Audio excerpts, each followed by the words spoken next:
Hello and welcome to another week of daily devotions. As this week, we look at our faith through the different stories and narratives of the universe of DC Comics.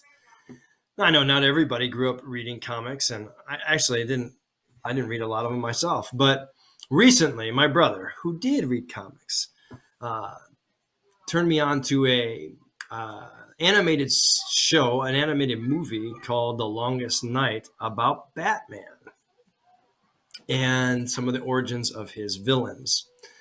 And so today, instead of a hero, I'm going to talk about, well, hopefully it would have been cooler had I caught it, but a villain who has a coin that he uses.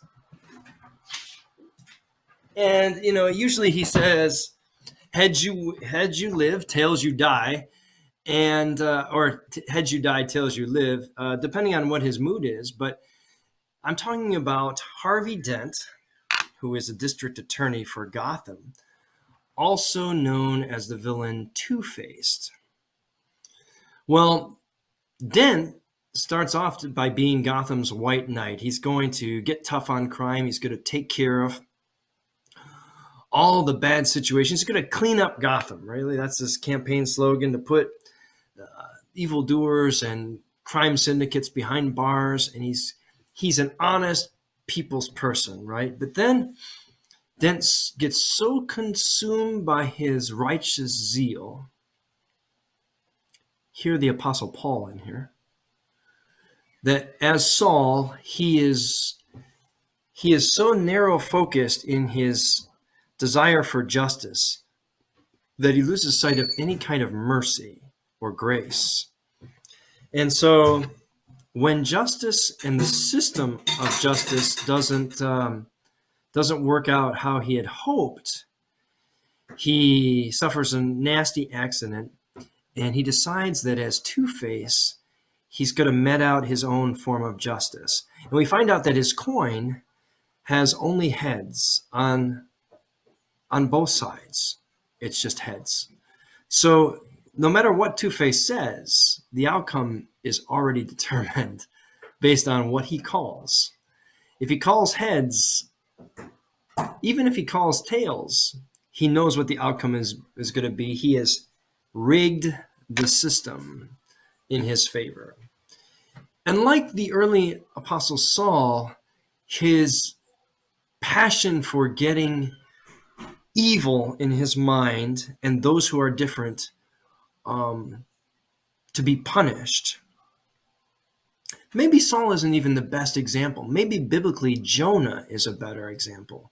In the Hebrew Bible, God says to Jonah, go and talk to the Assyrian people, the Babylonians, and tell them that they need to repent and turn to me, because the way they're treating other people is horrible. And Jonah says, I'm not going there. He gets on a boat to Tarshish, and then they throw him overboard. He gets swallowed by a whale. He has 3 days to think about it. He gets thrown up onto the beach, and he says, fine, I'll go. And then he preaches to all the people of Nineveh. They all repent, from the king down to the cattle and the slaves. They're all wearing sackcloth and what is almost comical. He's got 100% approval rating. Nobody's got 100% approval rating. And they all come back to God. It's ridiculous. What do you mean they all come back? Well, Jonah should be like shaking hands and kissing babies. He should be the most popular person in town. They should be throwing him up in the air, and maybe the Babylonians would, except Jonah has walked up to a mountaintop, and he sat there sulking, saying, see, I knew it. Gosh darn it. I knew that you would be merciful. That's why I didn't want to go. I was afraid, God, that you would be nicer than I want to be to these people. I was afraid that you would show mercy to people that I want to burn in hell. And what was once a Harvey Dent-like God-loving prophet, in his anger, his desire for and bitterness, and his need for revenge against people he doesn't like, has poisoned his soul.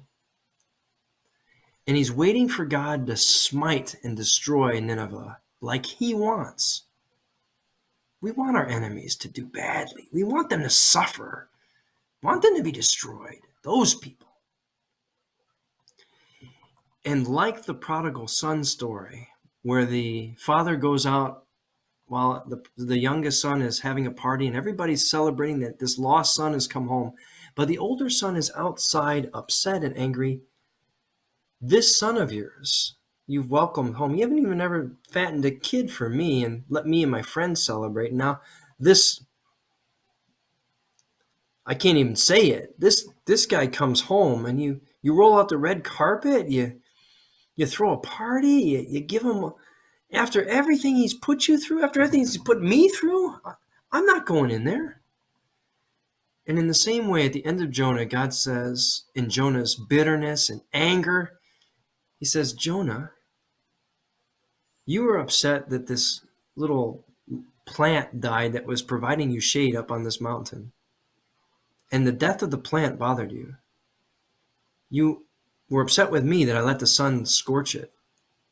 Now, you who care about this little plant are upset that I, God, care for a town of over 100,000 people, even though you don't like them? Jonah, are you really angry at who I show mercy to?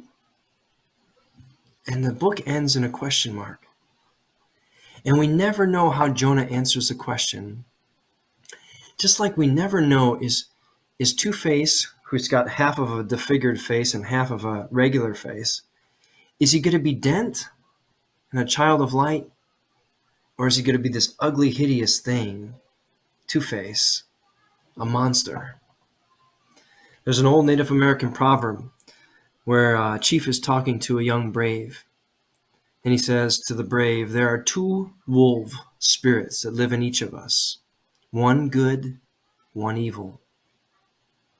And they are constantly fighting each other. And the young brave says to his father, the chief, which one will win, father? And the father says, which one you feed.